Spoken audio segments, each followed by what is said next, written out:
Hello बच्चों, good morning.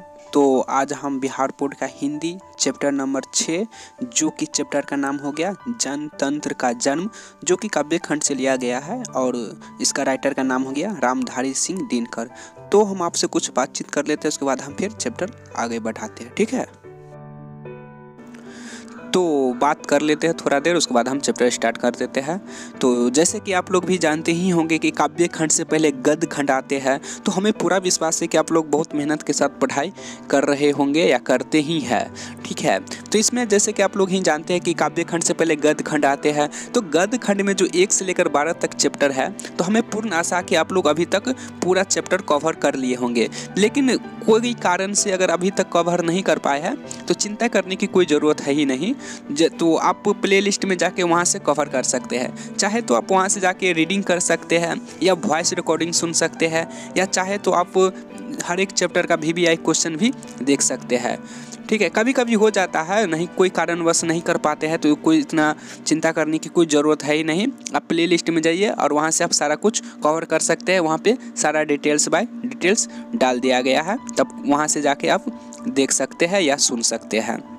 उसके बाद हम बात करेंगे, जैसे कि आप लोग स्क्रीन पर देख पा रहे होंगे, गद्य खंड एवं काव्य खंड दोनों मिलाकर 24 चैप्टर हो जाता है, ठीक है। तो इसमें मेन बात क्या है, इसे आप याद कर लीजिए। याद इसलिए कर लीजिए क्योंकि बिहार बोर्ड में यहाँ से आपको 10 से 15 नंबर के बीच में ऑब्जेक्टिव के रूप में पूछा जाता है। तो आपको यहीं से 10 से 15 नंबर का ऑब्जेक्टिव के रूप में आपका नंबर प्राप्त हो जाता है। तो आप इसे याद कर लीजिए। याद आप इस तरह से कर लीजिए, इसमें आपको याद इस तरह से करना है, जैसे कि चैप्टर का नाम हो गया, उसके बाद फिर उनकी लेखक का नाम याद कर लीजिए। तो ये तो जो पूरा सिंपल ही है। आप बोलेंगे इसमें नया क्या है सर, लेकिन हम इसमें आपको ये कहना चाहेंगे कौन सी चैप्टर कौन सी भाषा में लिखी गई है, आपको ये भी याद कर लेना है। क्योंकि यहाँ पे बहुत सारे बच्चे बाय मिस्टेक करके कौन सी चैप्टर कौन सी भाषा में लिखी गई है वो याद नहीं करते हैं और मालूम चलता है कि ऑब्जेक्टिव 4-5 को ऑब्जेक्टिव छोड़ के चले आते हैं। तो आपको ऐसा नहीं करना। अच्छा नंबर लाना है तो ऑब्जेक्टिव ही मेन चीज़ होता है, तो ऑब्जेक्टिव पर ज़्यादा ध्यान देना है। तो आपको साथ में ये भी याद कर लेना है कि कौन सी चैप्टर कौन सी भाषा में लिखी गई। अगर हम एग्जाम्पल में बता दे तो जैसे कि श्रम विभाजन और जाति प्रथा निबंध भाषा में लिखी गई है, विश्व के दांत कहानी भाषा में लिखी गई है, भारत से हम क्या सीखे भाषण भाषा में लिखी गई है। तो ठीक इसी तरह से आप याद कर लीजिए। चैप्टर का नाम हो गया, कौन सी चैप्टर कौन सी भाषा में लिखी गई है, और साथ में उसकी लेखक का भी नाम याद कर लीजिए। तो अब तीनों चीज़ याद कर लीजिए। तो आई होप आप लोग समझ पा रहे होंगे। तब को यहाँ से 10 से 15 नंबर के बीच में आपका आसानी से ऑब्जेक्टिव में आप सही टिक मारकर आइएगा।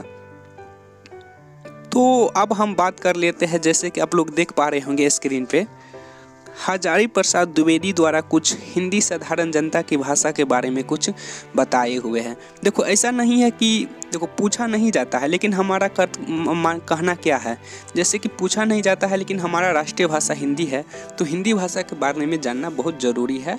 तो अगर हम इसे एक बार एक नज़र देख ले, उसके बाद फिर हम चैप्टर स्टार्ट करेंगे।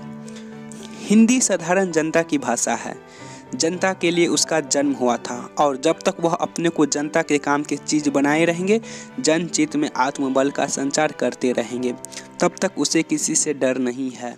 वह विरोधों और संघर्षों के बीच ही पली है। वह किसी राज शक्ति की उंगली पकड़कर यात्रा तय करने वाली भाषा नहीं है।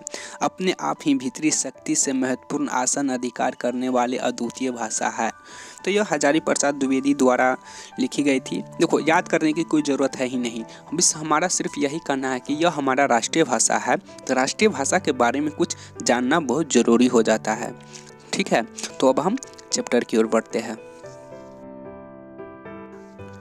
तो जैसे कि आप लोग देख पा रहे होंगे कि यह चैप्टर स्टार्ट हो गया है, और जनतंत्र का जन्म जो कि चैप्टर है, और उनका लेखक का नाम है रामधारी सिंह दिनकर। तो पहले हम उनके राइटर के बारे में, रामधारी सिंह दिनकर के बारे में कुछ जान लेते हैं, फिर हम जनतंत्र का जन्म जो चैप्टर है वो स्टार्ट करेंगे। देखो सबसे पहले तो तुमको इसका राइटर का नाम जानना बहुत ज़रूरी हो जाता है, उसके बारे में जानना ज़रूरी हो जाता है, क्योंकि यहाँ से भी कुछ ऑब्जेक्टिव के रूप में आप पूछ लिया जाता है, ठीक है। तो पहले हम रामधारी सिंह दिनकर के बारे में जान लेते हैं, फिर हम चैप्टर स्टार्ट करेंगे। तो हम स्टार्ट करते हैं, ठीक। तो यह कवि के बारे में कुछ जानने से पहले हम आपको बता दें, आपके पास पेन कॉपी कहाँ है, बोलो। पेन कॉपी लेके नोट बनाओ, क्योंकि परीक्षा में काम आता है ना। जब तुम नोट बनेबे नहीं करते हो तो फिर रीडिंग करने से भी कोई फ़ायदा नहीं होता होगा तुमको। तो नोट बनाओ, क्योंकि परीक्षा में जो ऑब्जेक्टिव होता है उस पर ज़्यादा ध्यान करो, क्योंकि ऑब्जेक्टिव एक ऐसा है जो कि तुम्हारा फर्स्ट डिवीज़न या फर्स्ट डिवीज़न से भी ज़्यादा स्टार बनाने में कोशिश करता है। तो आई होप आप लोग समझ पाएंगे। तो नोट बनाओ, तो फिर हम चैप्टर स्टार्ट करते हैं और शांति से पढ़ो, ठीक है। राष्ट्रीय कवि रामधारी सिंह दिनकर का जन्म 23 सितंबर 1908 ईस्वी में सिमरिया बेगूसराय बिहार में हुआ और निधन 24 अप्रैल 1974 ईस्वी में। उनकी मां का नाम मनरूप देवी और पिता का नाम रवि सिंह था। दिनकर जी की प्रारंभिक शिक्षा गांव और उसके आसपास हुई। 1928 ईस्वी में उन्होंने मोकामा घाट रेलवे हाई स्कूल से मैट्रिक और 1932 ईस्वी में पटना कॉलेज से इतिहास में BA ऑनर्स किया। वे HE स्कूल बरबीघा में प्रधान अध्यापक, जनसंपर्क विभाग में सब रजिस्ट्रार और सब डायरेक्टर, बिहार विश्वविद्यालय में हिंदी के प्रोफेसर एवं भागलपुर विश्वविद्यालय में उपकुलपति के पद पे रहे। दिनकर जी जितने बड़े कवि थे उतने ही समर्थ गद्यकार भी। उनकी भाषा कुछ भी छिपाती नहीं, सब कुछ उजागर कर देती है। उनकी प्रमुख प्रकृतियाँ हैं प्रणभंग, रेणुका, हुनकार, रसवंती, कुरुक्षेत्र, रेशमरथी, नीलकुसुम, उर्वशी, परशुराम की प्रतीक्षा, हारे को हरे नाम आदि। काव्य कृतियाँ है मिट्टी की ओर, अर्ध नारेश्वर, संस्कृति के 4 अध्याय, काव्य की भूमिका, वट पीपल, शुद्ध कविता की खोज, दिनकर की डायरी आदि गद्य कृतियाँ। दिनकर जी को संस्कृति की 4 अध्याय पर साहित्य अकादमी एवं उर्वशी पर ज्ञानपीठ पुरस्कार प्राप्त हुए। उन्हें भारत सरकार की ओर से पद्म विभूषण से भी सम्मानित किया गया था। वे राज्यसभा के सांसद भी रहे। दिनकर जी उत्तर छायावाद के प्रमुख कवि हैं। वे भारतेंदु युग से प्रवहमान राष्ट्रीय भावधारा के एक महत्वपूर्ण आधुनिक कवि हैं। कविता लिखने की शुरुआत उन्होंने 30 के दशक में ही कर दी थी, किंतु अपनी संवेदना और भावबोध से वे चौथे दशक के प्रमुख कवि के रूप में ही पहचाने गए। उन्होंने प्रबंध, मुक्त, गीत, प्रगीत, काव्य, नाटक आदि अनेक काव्य शैलियों से सफलतापूर्वक उत्कृष्ट रचनाएं प्रस्तुत की है। प्रबंध काव्य के क्षेत्र में छायावाद के बाद के कवियों में उनकी उपलब्धियां सबसे अधिक और उत्कृष्ट है। भारतीय और पाश्चात्य साहित्य का उनका अध्ययन अनुशीलन विस्तृत एवं गंभीर है। उनमें इतिहास और सांस्कृतिक परंपरा की गहरी चेतना है और समाज राजनीतिक दर्शन का वैश्विक परिप्रेक्ष्य बोध है, जो उनके साहित्य में अनेक स्तरों पर व्यक्त होता है। राष्ट्रीय कवि दिनकर की प्रस्तुत कविता आधुनिक भारत में जनतंत्र के उदय का जय घोष है। सदियों की देशी विदेशी पराधीनताओं के बाद स्वतंत्रता प्राप्ति हुई और भारत में जनतंत्र की प्राण प्रतिष्ठा हुई। जनतंत्र के ऐतिहासिक और राजनीतिक अभिप्रायों को कविता में उजागर करते हुए कवि यहाँ एक नवीन भारत का शिलान्यास सा करता है, जिसमें जनता ही स्वयं सिंहासन पर आरूढ़ होने को है। इस कविता के ऐतिहासिक महत्व है। तो ये था रामधारी सिंह दिनकर के बारे में कुछ जानने, और हम चैप्टर स्टार्ट करते हैं। हालांकि बहुत सारे विद्यार्थी के मन में प्रश्न उठता है कि सर रीडिंग क्यों किया जाता है कोई भी बुक। तो हालांकि हम इससे पिछले वाला वीडियो में पूरा डिटेल्स में समझा दिए थे, और चलो अभी हम संक्षेप में समझा देते हैं कि रीडिंग क्यों किया जाता है। देखो, कोई भी बुक रीडिंग इसलिए किया जाता है क्योंकि देखो, एक बार अगर तुम कोई भी चैप्टर या कोई भी बुक रीडिंग कर लेते हो तो उससे रिलेटेड जो ऑब्जेक्टिव पूछा जाता है या क्वेश्चन पूछा जाता है तो उसे आप सही इसका आंसर देकर परीक्षा में आते हो। तो रीडिंग देने से बहुत सारे फायदा होता है यार। ऑब्जेक्टिव ही पूछा जाता है कि क्वेश्चन आंसर ही पूछा जाता है, दो ही चीज पूछा ही जाता है। जब तुम दोनों सही बना के आओ जागे, इसका मतलब तो कि 100% सफल हो। तो कोई भी बुक इसलिए रीडिंग करना चाहिए, और एक बार रीडिंग कर लेने से उस चैप्टर का पूरा कॉन्सेप्ट समझ में आ जाता है, और उससे रिलेटेड तुमसे कोई भी प्रश्न पूछेगा, चाहे कोई भी ऑब्जेक्टिव पूछेगा, तुम उसका सही आंसर दे सको, इसलिए रीडिंग किया जाता है। चलो तो हम इसका चैप्टर स्टार्ट करते हैं, जनतंत्र का जन्म। तो जैसे कि आप लोग देख पा रहे होंगे कि आपके स्क्रीन पर चैप्टर स्टार्ट हो गया है, जो कि जनतंत्र का जन्म है। तो यह कोटेशन कुछ दिए गए हैं, तो इसको हम बारी बारी करके कोटेशन पढ़ेंगे और इसका हम मायने समझते हैं। हालांकि हम आपको बता दें कि देखो, कोई भी कविता होता है तो वो पढ़ने में पढ़ने में तुमको 2 मिनट लगेगा, लेकिन इसका मायने समझने सबसे बड़ा इंपॉर्टेंट हो जाता है। कोई भी कविता का क्या कहना चाहता है उसका लेटर, या वो क्या जनतंत्र का माध्यम से क्या चीज़ कहना चाहते हैं, तो इसका मायने बहुत जरूरी हो जाता है। कविता का कोई रीडिंग कर लेना या याद कर लेना कोई मायने उतना नहीं रहता है, सबसे बड़ी बात हो जाता है इसका जो क्या कहना चाहता है या क्या कहने का यह कोशिश कर रहा है इस कोटेशन के माध्यम से, तो सबसे पहले इसका मायने समझना बहुत जरूरी हो जाता है। ठीक है, आई होप आप लोग भी समझ पा रहे होंगे इस बात को। तो चलो हम चैप्टर स्टार्ट करते हैं, और हम बारी बारी से एक एक कोटेशन लेंगे और उसको हम समझने की कोशिश करेंगे। ठीक है, तो चलो कोटेशन तुम पढ़ो और हम इसका मायने समझा देते हैं। हम पढ़े, सब दिन तो हम ही पढ़ाई करते आ रहे हैं, तुम लोग कुछ नहीं करोगे। चलो ठीक है, तो तुम हमारे साथ तुम भी कोटेशन देखो और हम भी आगे पढ़ते हैं, और इसका फिर हम मायने के समझ पा रहे हैं। ठीक है, चलो ठीक है, तो स्क्रीन पर देखो, तो कोटेशन नंबर हम पहला ले लेते हैं। सदियों की ठंडी बुझी राख सुगबान उठी, मिट्टी सोने का ताज पहन इठलाती है, 2 राह समय के रथ का घर घर नाद सुनो, सिंहासन खाली करो की जनता आती है। तो आई होप इसका मतलब अब थोड़ा सा तो जरूर समझ पाए होंगे। तो चलिए इसे हम आसान भाषा में समझने की कोशिश कर रहे हैं कि यह कविता क्या कहने का कोशिश कर रहा है, यानी कि यह कोटेशन जो है क्या कहना चाहते हैं। ठीक है, कवि दिनकर जी लोकतांत्रिक शक्ति के विषय में विचार प्रकट करते हुए कहते हैं कि हजारों वर्ष की पराधीनता से मुक्त पाते ही जनतंत्र की स्थापना से जनता में एक नया जोश आ गया है। सदियों से शोषित पीड़ित जनता के हाथ शासन की शक्ति आने से वह सर्वशक्तिमान बन गई है। तात्पर्य यह है कि जनतंत्र में शासन की शक्ति जनता में निहित होती है, वही अपना प्रतिनिधि चुनती है।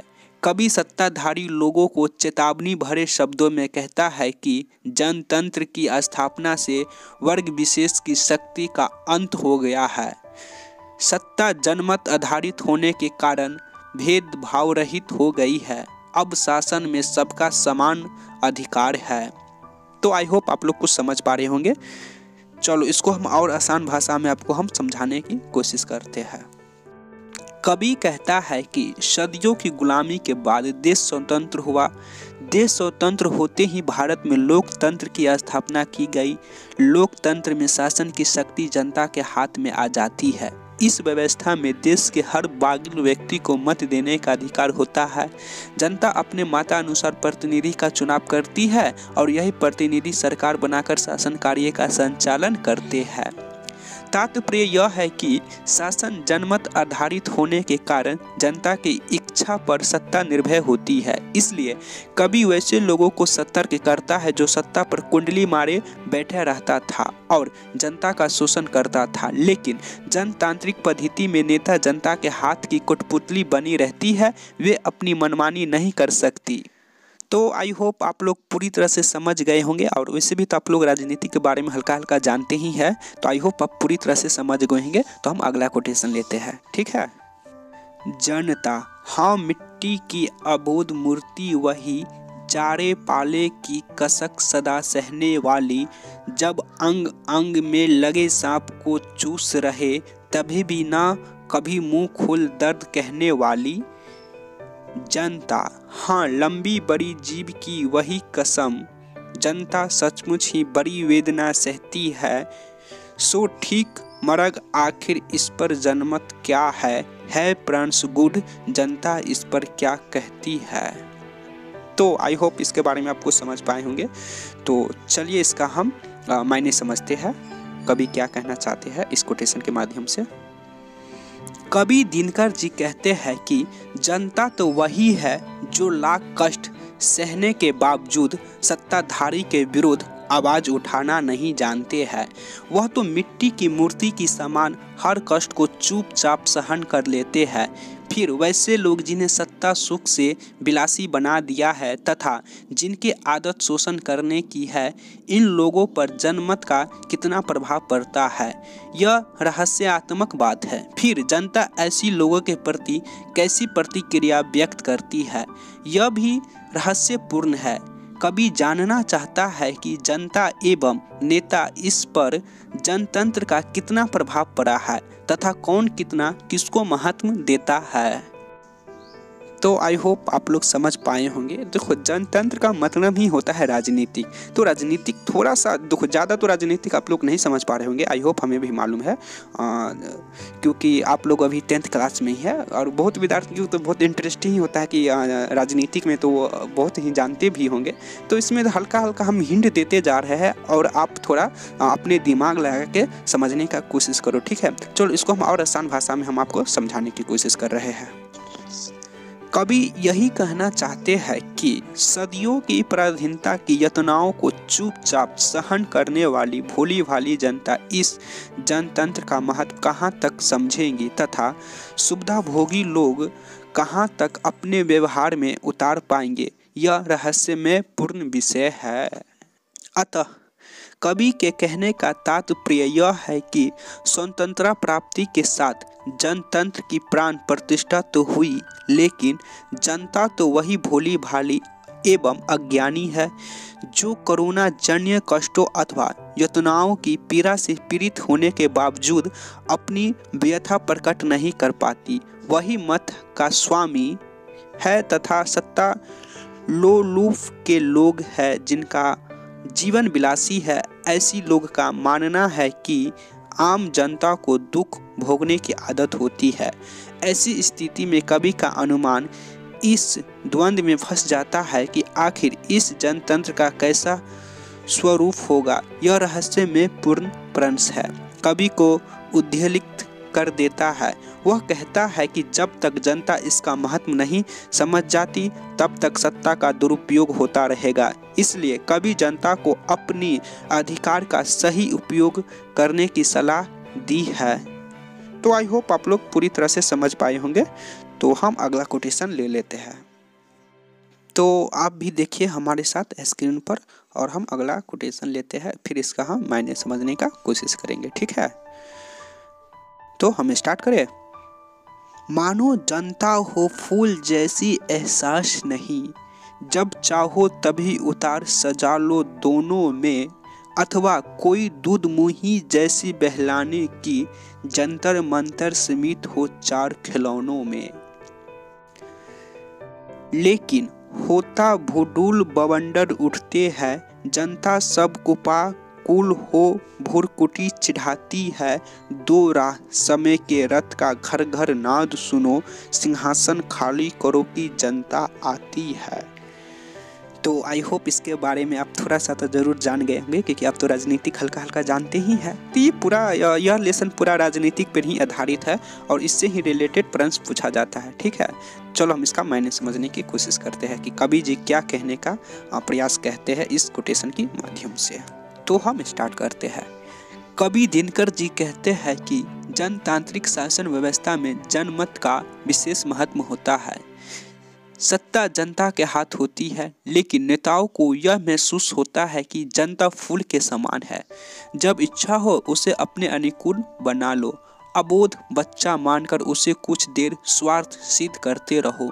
जनतंत्र में ऐसा सदैव संभव नहीं होता, क्योंकि जनता जब जनमत का मूल्य समझ जाती है तब शासन के विरोध में आवाज बुलंद करने लगती है। तात्पर्य यह है कि जब शासन के विरोध जनता का क्रोध फूटता है तब शासन की नींव हिल जाती है, भयानक स्थिति उत्पन्न हो जाती है जिसे संभालना सरकार के लिए कठिन हो जाता है। इसलिए कवि देश के सत्ताधारियों को सचेत करते हुए कहता है कि जनतंत्र का उदय हो गया है, इसलिए जनता के साथ भेदभावपूर्ण व्यवहार होने पर शासक का टिकना संभव नहीं है।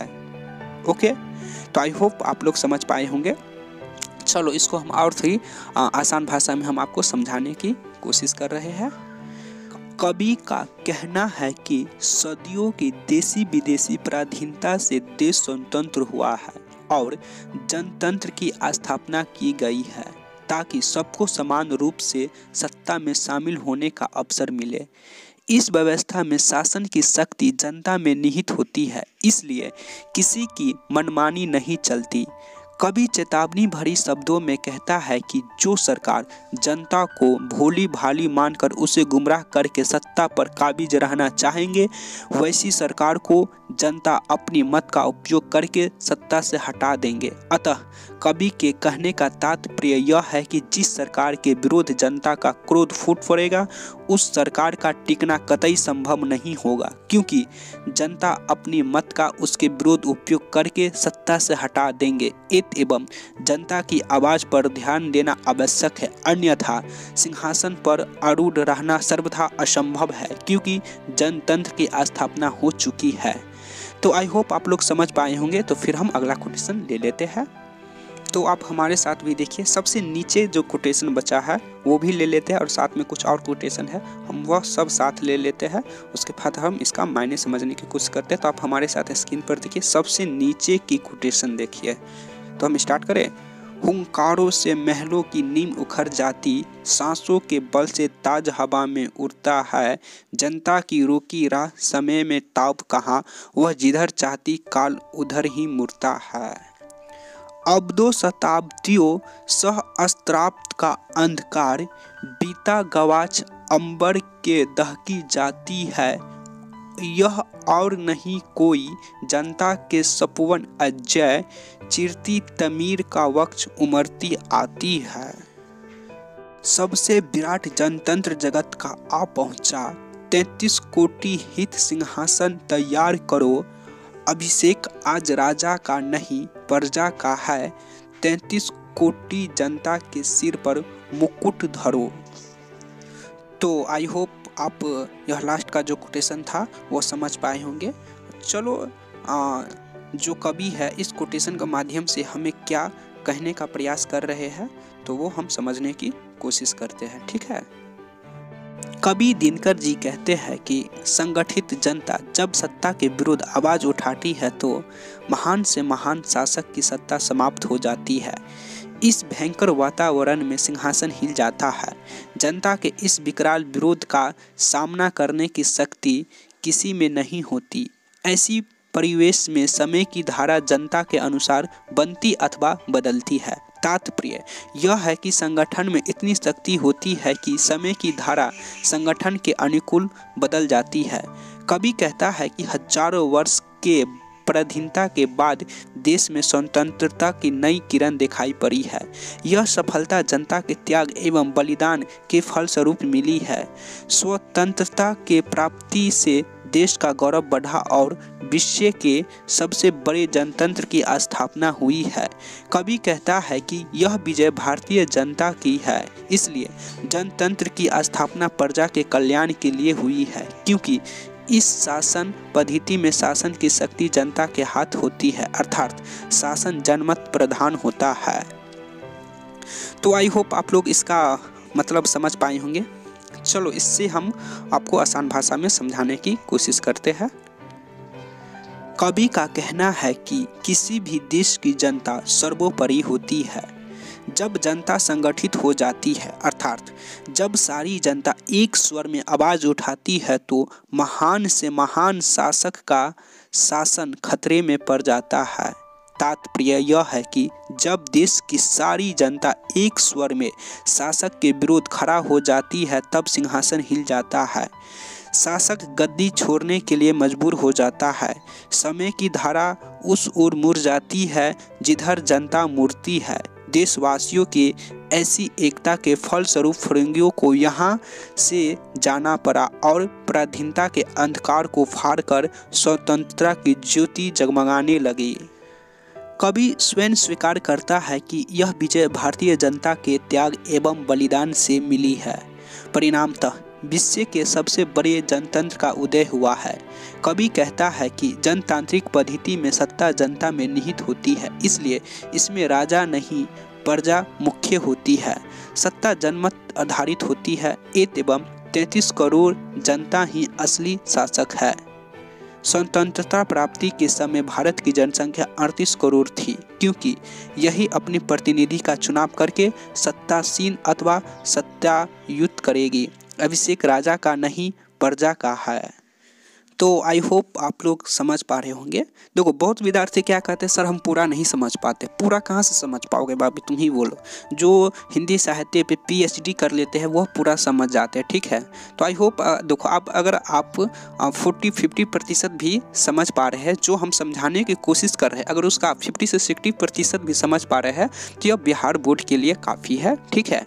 देखो जनतंत्र का जन्म, यह एक बहुत बड़ा चैप्टर है, एक बहुत बड़ी कविता है। इसमें हम आपको बताते बहुत हाई लेवल जैसे कि UPSC हो गया, BPSC हो गया, IAS हो गया एवं सरकारी नौकरी हो गया, जो बड़ी बड़ी लेवल का आता है उसमें भी यहाँ से प्रश्न पूछा जाता है। जनतंत्र का जन्म है, यहाँ से भी वहाँ क्वेश्चन पूछा जाता है। तो यह एक बहुत बड़ा चैप्टर है। हालांकि हम आपको जो बताते हैं, ठीक है, तो आप अगर आप 50 से 60% समझ पा रहे हैं तो यह बिहार बोर्ड के लिए काफ़ी है, क्योंकि बिहार बोर्ड में बेसिक लेवल से ही पूछा जाता है ऑब्जेक्टिव, उतना हाई लेवल से ऑब्जेक्टिव नहीं पूछा जाता है या क्वेश्चन। तो अगर आप हम समझाने की जो कोशिश कर रहे हैं तो आप 50 से 60% आप समझ पा रहे हैं। हालांकि आप ज़रूर समझ पा रहे होंगे 50 से 60%, क्योंकि जनतंत्र का जन्म यानी कि लोकतांत्रिक यानी कि राजनीति के बारे में भी है। और हालांकि आप लोग भी कुछ ना कुछ हल्का हल्का तो ज़रूर जानते ही होंगे राजनीति के बारे में।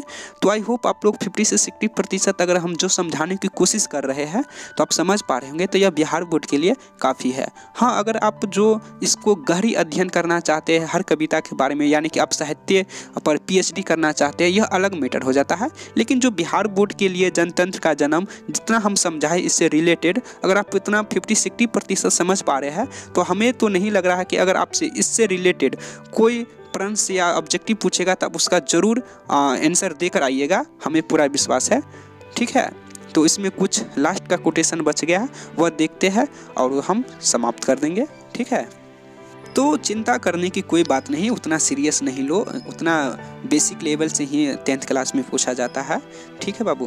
तो उतना टेंशन नहीं लेने का, यार तुम इतना तक पढ़ाई किए हो ना, बहुत है। चलो ना, जो लास्ट कोटेशन हम इसके बारे में कुछ जान लेते हैं और हम आपको बताते हैं कि इसमें क्या पूछा जाता है क्वेश्चन आंसर में या ऑब्जेक्टिव में, ठीक है। तो हम लास्ट कोटेशन आप हमारे साथ स्क्रीन पर देखिए सबसे नीचे। आरती लिए तू किसे ढूंढता है मूरख, मंदिरों राजप्रसादों में तह खानों में, देवता कहीं सड़कों पर गिट्टी तोड़ रहे, देवता मिलेंगी खेतों में खलिहानों में। फाड़वे और हल राजदंड बनने को है, धुरुस्ता सोने से सिंगार सजाती है, दो राह समय के रथ का घर घर नाद सुनो, सिंहासन खाली करो की जनता आती है। तो आई होप इसका मतलब आप जरूर समझ पाए होंगे। तो चलो कभी इस कोटेशन के माध्यम से क्या कहना चाहते हैं हम समझने की प्रयास करते हैं। कवि दिनकर जी कहते हैं कि इस स्वतंत्रता प्राप्ति का श्रेय भारतीय जनता को है, इसलिए उन्हें मेहनत कशों की आरती होनी चाहिए, जिनके परिश्रम पर देश का विकास आधारित है। मंदिरों, महलों तथा गर्भगृह में रहने वाली विलासी व्यक्तियों के बदले उन लोगों की पूजा की जानी चाहिए जो दिन रात खून पसीना बहाकर देश के आर्थिक विकास में सहयोग करते हैं, जिनके परिश्रम के बल पर शासक महलों का आनंद लेते हैं। इसलिए कवि शासन करने अथवा राज्य का अधिकार वैसे लोगों को देने की सलाह देता है जो स्वयं गर्मी, वर्षा तथा सर्दी का कष्ट सहकर स्वयं तथा आधा पेट खाकर खेतों खलिहानों में पसीना बहाकर दूसरों का महल त्याग करके स्वयं टूटी झोपड़ी में रहता है। अतः कवि का कहने का तात्पर्य यह है कि शासन की शक्ति उन हाथों में होनी चाहिए जो स्वयं भूखे रहकर दूसरों को भरपेट खिलाता है। इसलिए कवि जनतंत्र का समर्थन करता है, क्योंकि इसमें सबको समान रूप में जीने का अधिकार मिलेगा। तो आई होप इसका मायने आप समझ पा रहे होंगे। चलो इसको हम और थोड़ी सी आसान भाषा में हम आपको समझाने की कोशिश कर रहे हैं। कवि का कहना है कि शासन का अधिकार शोषितों को मिलना चाहिए, क्योंकि इन्हें भोले भाले लोगों का शोषण करके बड़े लोग महलों का सुख भोग करते हैं। कवि ने सच्चे अर्थों में उन मेहनतकशों को देवता माना है जो दिन रात खेतों खलिहानों तथा सड़कों पर खून पसीना बहाते हैं। देश का आर्थिक विकास इन्हीं के परिश्रम पर निर्भर करता है। कवि जनतांत्रिक शासन पद्धति का समर्थन तथा सामंतवादी व्यवस्था का विरोध करता है। कवि का तर्क यह है कि सामंतवादी व्यवस्था में शासन शक्ति कुछ व्यक्तियों में निहित होने के कारण मजदूर एवं किसानों का खुलकर शोषण होता है। बेचारे मेहनतकशों को मेहनत की उचित मजदूरी नहीं मिलती है। इसलिए कवि शोषकों को चेतावनी देते हुए कहता है कि जनतंत्र का उदय होते ही शासन करने की शक्ति उन्हें मिल जाएगी। जो शोषित है, जो आधा पेट खाकर दूसरों के लिए महल तैयार करते हैं। कवि कहता है कि स्वतंत्रता प्राप्ति के साथ शासन पद्धति भी बदल गई है। अब सिंहासन पर वही आसीन होंगे जिनके पास जनमत होगा। जनमत का विरोध करने वाले सत्ता से च्युत हो जाएंगे। तो आप यह समझ पाए होंगे। तो यह चैप्टर समाप्त हो गया और आपको आई होप हमें आप पे पूरा विश्वास है कि आप पूरा चैप्टर जो कि जनतंत्र का जन्म है आप पूरे समझ पाए होंगे। अगर आप नहीं समझ पाए हैं तो हमें कमेंट में लिखिए और हम आपको व्हाइट बोर्ड के माध्यम से समझाने की कोशिश करेंगे, ठीक है। तो इसमें कुछ VVI प्रश्न बच गया है, वो हम देख लेते हैं। जैसे कि आप लोग स्क्रीन पर देख पा रहे होंगे कुछ प्रश्न। तो जैसे कि आप लोग देख पा रहे होंगे यहाँ पे कुछ 7 से 8 प्रश्न है। तो आपको सभी याद करने की कोई ज़रूरत नहीं है। जी हाँ, आप सही सुन रहे हैं, आपको सभी प्रश्न याद करने की कोई ज़रूरत नहीं है, क्योंकि इसमें से सिर्फ 2 से 3 ही ऐसा क्वेश्चन है जो कि इस बार नहीं तो उस बार नहीं तो इस बार, यानी कि 2-3 साल के अंतराल में यही 2-3 क्वेश्चन ऐसा है जो कि घुमा घुमा के पूछा जाता है, ठीक है, जिसे आप VVI क्वेश्चन कहते हैं। देखो, ऐसा भी नहीं है कि हम नहीं बताते हैं। व्हाइट बोर्ड के माध्यम से हम सभी, जैसे कि 7 से 8 प्रश्न है ना, हम सभी प्रश्न का उत्तर बताते हैं व्हाइट बोर्ड के माध्यम से। लेकिन जो 2 से 3 ऐसा प्रश्न है जो इस बार भी पूछा जाएगा और यही 2 से 3 प्रश्न है जो कि हर साल इस बार नहीं तो उस बार नहीं तो इस बार करके घुमा घुमा के पूछा जाता है, तो इस पर हम थोड़ा ज़्यादा ध्यान देते हैं व्हाइट बोर्ड के माध्यम से। तो आई होप आप लोग समझ पा रहे होंगे कि व्हाइट बोर्ड के माध्यम से हम 7 से 8 जितना भी प्रश्न है और साथ में आप जितना भी पर्यायवाची शब्द देख पा रहे होंगे तो हम सब कुछ बताते हैं व्हाइट बोर्ड के माध्यम से। लेकिन जो VVI क्वेश्चन आंसर है, यानी जो इस बार पूछने की ज़्यादा संभावना है, यानी कि आई होप आप लोग समझ पा रहे होंगे, तो इस पर हम ज़्यादा बात नहीं करेंगे, ठीक है। तो जो यानी कि VVI क्वेश्चन आंसर है उस पर हम ज़्यादा ध्यान देते हैं और साथ में हम जितना भी इस पर है पर्यायवाची शब्द हो गया, कविता के आसपास हो गया और 7 से 8 प्रश्न हो गया, जितना भी चीज़ है हम सब कुछ कवर करते हैं व्हाइट बोर्ड के माध्यम से। तो आप प्ले लिस्ट में जाइएगा और वहीं से आप सारा कुछ कवर कर लीजिएगा, ठीक है। तो आई होप आप लोग समझ पा रहे होंगे। तो फिर मिलते हैं हम अगले चैप्टर में। लेकिन जाते जाते हम आपको एक चीज़ और बताना चाहेंगे। जैसे कि आप स्क्रीन पर देख पा रहे होंगे कुछ शब्द निधि है। तो यह आप शब्द निधि जो देख रहे हैं, तो इसे आपको क्या करना है, 2 से 3 बार पढ़ लेना है, पढ़ के छोड़ देना है। याद करने की कोई ज़रूरत नहीं है, क्योंकि यह बिहार बोर्ड में नहीं पूछा जाता है, ठीक है। नहीं पूछा जाता है इसका मतलब ये भी नहीं होता कि हम नहीं पढ़े, क्योंकि इसका जो महत्वपूर्ण है शब्द निधि जो पढ़ने का फ़ायदा क्या होता है, यह फ़ायदा आपको डायरेक्ट जाकर एग्ज़ाम हॉल में मालूम चलता है कि इसका क्या फ़ायदा है। तो पूछा नहीं जाता है तो इसे याद करने की कोई ज़रूरत भी नहीं है। लेकिन याद करने का नहीं ज़रूरत है, इसका मतलब ये नहीं होता कि हम नहीं पढ़ेंगे। आई होप आप समझ पा रहे होंगे। तो इसका जो महत्वपूर्ण है, आपको डायरेक्ट एग्ज़ाम हॉल में जाइएगा और जो क्वेश्चन नहीं आता रहेगा तो उस माने कि जो क्वेश्चन नहीं आता रहता है ना, तो उस समय मालूम चलता है कि शब्द निधि पढ़ने से क्या फ़ायदा होता है। तो आई होप आप लोग समझ पा रहे होंगे, ठीक है। तो आप इसे 2 से 3 बार पढ़ लीजिए और छोड़ दीजिए, याद करने की कोई ज़रूरत है ही नहीं, ठीक है। तो आई होप आप समझ पा रहे होंगे हम क्या कहना चाहते हैं। तो यह वीडियो ऑलरेडी ही बहुत लंबा बन गया है। हालांकि हम आपको बता दें कि वीडियो लंबा बनना या छोटा बनना या वीडियो लॉन्ग होना या वीडियो शॉर्ट होना हमारे हाथ में नहीं रहता। ये तो चैप्टर पर डिपेंड रहता है कि यह कितना लंबा हो सकता है। और हम ये भी प्रयास करते रहते कि आपको हम कितना आसान भाषा में, आसान तरीक़ा से कितना जल्दी समझा दें। हालाँकि ये भी होता नहीं कि देखो हम तुमको शॉर्टकट में समझा देंगे तो यही वीडियो तुम 5-6 बार देखोगे, लेकिन हम तुमको कितना आसान भाषा में समझाने की कोशिश करते हैं। तो आप जितना जल्दी समझ जाए उतना, यानी कि आप एक ही वीडियो देखे, अभी तक आप यानी कि लगभग आपको, हमको तो नहीं लगता है आपको दोबारा पढ़ना पड़ेगा जनतंत्र का जन्म कोई भी चैप्टर, आप अच्छी तरह से समझ पा रहे होंगे। तो अभी वीडियो वैसे भी लॉन्ग बन गया है, तो चलो हम व्हाइट बोर्ड के माध्यम से हम आपसे बात करते हैं व्हाइट बोर्ड के माध्यम से, और वहीं पे सारा क्वेश्चन आंसर जितना है VVI क्वेश्चन आंसर एवं सभी क्वेश्चन आंसर वहाँ पे हम सोल्व करते हैं। ठीक है, तो आप प्ले लिस्ट में जाइएगा और वहीं से आप VVI क्वेश्चन आंसर आप वहाँ से देख सकते हैं। और हालांकि हम आपको बता दें कि इस चैप्टर का तो हम कवर करवे करेंगे, अगर आप अदर चैप्टर का भी VVI क्वेश्चन आंसर चाहते हैं तो आप वहाँ से प्लेलिस्ट में जाके देख सकते हैं। तो आई होप आप लोग समझ पा रहे होंगे। तो अभी जब तक के लिए हम इतना ही रहने देते हैं और हम व्हाइट बोर्ड के माध्यम से हम आपसे बातचीत करने की कोशिश करेंगे। वहाँ पे आओ ना, वहाँ पे बहुत इंटरटेनमेंट के साथ पढ़ाया जाता है। ठीक है, तो आई होप आप लोग समझ पा रहे होंगे। तो हम इस चैप्टर में इतना ही रहने देते हैं, तो फिर मिलते हैं अगले चैप्टर में। जब तक के लिए जय हिंद, वंदे मातरम, भारत माता की जय।